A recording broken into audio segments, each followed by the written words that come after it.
நம்மளோட சின்ன வயசில் மாங்காய், கொய்யா, அப்புறம் இந்த நாவல் பழத்தெல்லாம் உப்பு, மிளகாத்தூள்லாம் போட்டு சாப்பிட்ருப்போம். ஆனால் அந்த நாவல் பழத்தை வச்சு இன்றைக்கி சூப்பரான சட்பட்டாவான ஒரு ஐஸ் செஞ்சு சாப்பிடுவோமா? அது எப்படி செய்யலான்னு பார்க்கலாமுங்க. இதுக்கு தேவையான பொருள் எல்லாமே நான் டிஸ்கிரிப்ஷனில் அளவோடு கொடுத்துருக்கேன், செக் பண்ணி பாருங்கள். எல்லாத்தையுமே ஒரு மிக்சர் ஜாரில் போட்டு நல்லா கிரைண்ட் பண்ணி நம்ம ஃப்ரீஸ் பண்ணி எடுக்க வேண்டியதான் நம்மளோட வேலை. ஸோ நான் இதில் வந்து பிளாக் சால்ட் ஆட் பண்ணியிருக்கேன். உங்களுக்கு பிளாக் சால்ட்டோட ஃப்ளேவர் பிடிக்காது அப்படின்னு நினச்சிங்கன்னா அதை மட்டும் கொஞ்சம் டிக்ரீஸோ இல்லை இன்க்ரீஸோ நீங்கள் பண்ணிக்கலாம். மற்றபடி அதே அளவு போட்டிங்கன்னா ரொம்ப டேஸ்ட்டாக இருக்கும்.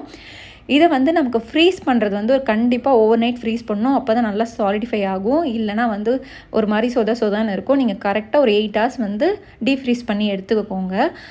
எடுத்து சர்வ் பண்ணி பாருங்கள். பண்ணதுக்கப்புறம் ஒன்றோட நிறுத்தவே மாட்டாங்க. எல்லாமே ஒரு பழம் 2 பழத்தோடு நிறுத்திடுவாங்க. ஆனால் நீங்கள் இந்த மாதிரி ஐஸ் பண்ணி கொடுத்தீங்கன்னா ஒரு ஐஸோடு நிறுத்த மாட்டாங்க. நீங்கள் நிறைய பேட்ச் செஞ்சுக்கிட்டே இருக்கிற மாதிரி இருக்கும். ஸோ ட்ரை பண்ணி பார்த்துட்டு எப்படி வந்திருக்குன்னு எனக்கு கமெண்ட் பண்ணுங்கள். இதே மாதிரி சூப்பரான யம்மியான ரெசிபியோட நெக்ஸ்ட் வீடியோவில் வந்து உங்களை பார்க்குறேன். அது வரைக்கும் ஹாப்பி குக்கிங் அண்ட் பாய்.